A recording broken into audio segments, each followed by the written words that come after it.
ওয়াজ করার সময় পিছন থেকে কিভাবে কথা বলে দেখুন।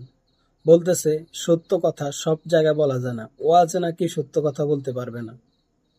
ভিডিওটা শেষ পর্যন্ত দেখবেন। কে এটা কে কি বলে রাজনীতি মানে কি? রাজনীতির কি বোঝেন আপনি? সত্য কথা বলে রাজনীতি হয় কি? সত্য কথা সব জায়গায় বলা যায় না মানে? না উনি বলতেছে সব জায়গায় বলা যায় না। কি জনসভা কোনটা? কোরআনের বক্তব্য হচ্ছে এটা।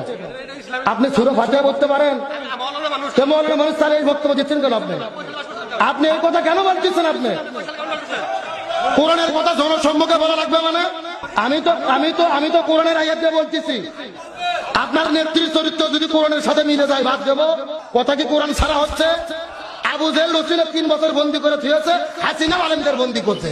আবু জেল যা করেছে আমার দেশের স্বৈরাচাররাও তাই করছে। ওই ফিরাউনের আবু জেল মার্কা চরিত্র যার ভেতরে আছে এর বিরুদ্ধে কথা বলা জরুরি। যত জনগণকে সচেতন করা হুজুরদের ইমানি দায়িত্ব। এটা রাজনীতি মনে হয় কেন আপনার? কলজার জলে চুলকনি ওঠে। স্বৈরাচার পালিয়ে যাওয়ার পরেও দালালি। স্বৈরাচারের কথা বললে যাদের চুলকনি ওঠে মনে করবেন স্বৈরাচারের দোষর। গত 16 বছর আমরা কথা বলতে পারিনি, এখন মাহফিলে বাধা দিলে পিঠের চামড়া থাকবে না।